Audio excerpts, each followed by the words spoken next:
Hello dear students, I am Dr. B. Sadhana, Assistant Professor of Physics, St. Joseph's College of Arts and Science, Autonomous, Cuddalore. Today we are going to discuss about the BCS theory and Josephson effect, only a qualitative overview of these topics. Welcome.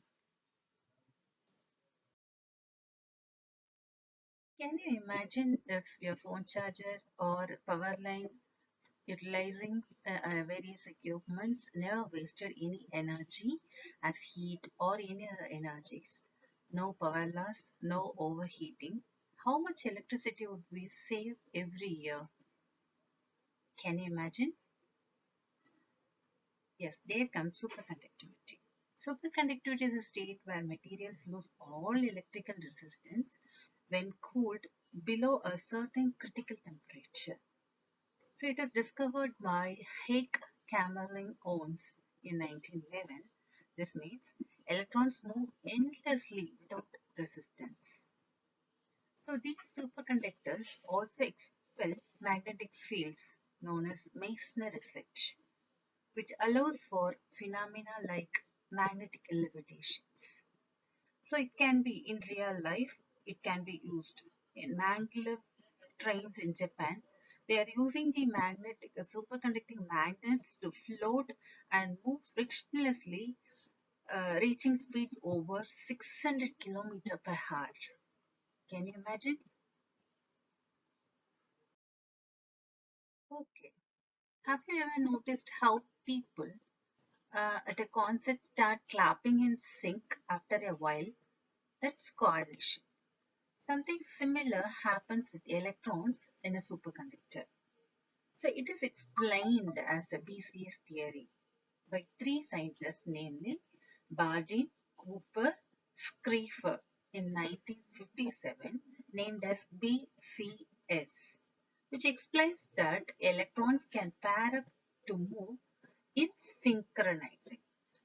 So even though electrons repel each other, vibrations in the crystal lattice, that is phonons, create a tiny attractions that forms the Cooper pair, a pair called Cooper pair. These pairs moving without scattering and giving rise to zero resistance.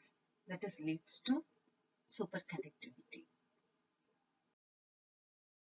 Okay, the large hadron collider may be the example for superconducting magnets, which is cooled with liquid helium to guide particles at near light speeds, all made possible only by BCS theory. Think of that a slow dance, two people moving perfectly together, matching each other's steps unanimously.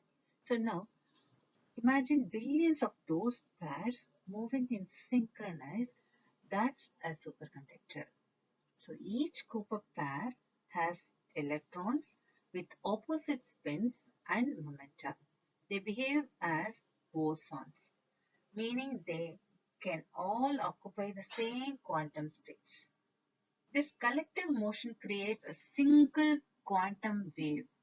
So the discrete energy, it forms a single quantum wave that is called a superconducting state, allowing the current to flow without any resistance.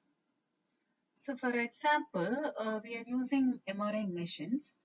There, the superconducting coils, the powerful magnetic fields they create, the smooth, lossless flow of Cooper pairs makes those strong, stable fields possible there in that machines. Think of a situation that what happens if you could whisper across a wall and your friend on the other side hear you perfectly? No phone, no wire, just pure connection. That's the Josephson effect. So in 1962, Brian Josephson predicted that two semiconductors separated by a thin insulator can exchange current. This happens because Cooper pairs tunnel through the barrier, a pure quantum process by some energy. So the Josephson effects are of two types: one DC Josephson effect and AC Josephson effect. The DC Josephson effect, current flows with no voltage, and in AC, when voltage is applied, the current oscillates. So using these type of quantum superconducting qubits for quantum computers, which is called as the heart missions, like IBM's and Google quantum processors, etc. Okay, we all play video games, so you definitely all will be played at least once. Think of a character that walks through walls. That kind of what Cooper pairs do. So in a Josephson junction, Cooper pairs a tunnel through the thin insulating barrier. The motion depends on the phase difference between the two superconductors. It's one of the best demonstrations that quantum mechanics governs not only atoms but also microscopic electrical devices. So these Josephson junctions are used in ultrasensitive detectors for radio astronomy, for detecting signals from distant galaxies.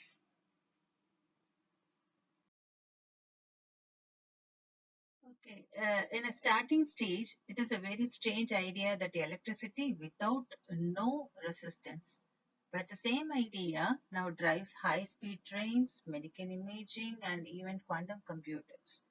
So now squids measure incredibly tiny magnetic fields useful in neuroscience and geology. And in quantum computers, they rely on the Josephson junctions for stable quantum qubits. And voltage standards use the Josephson effect to define electrical units precisely.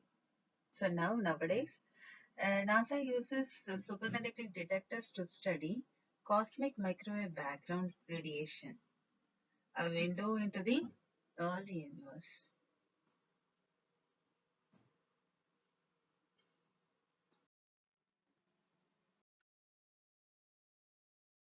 I think you have got some qualitative idea about BCS theory, Cooper pairs, and Josephson effect, and how they are demonstrated.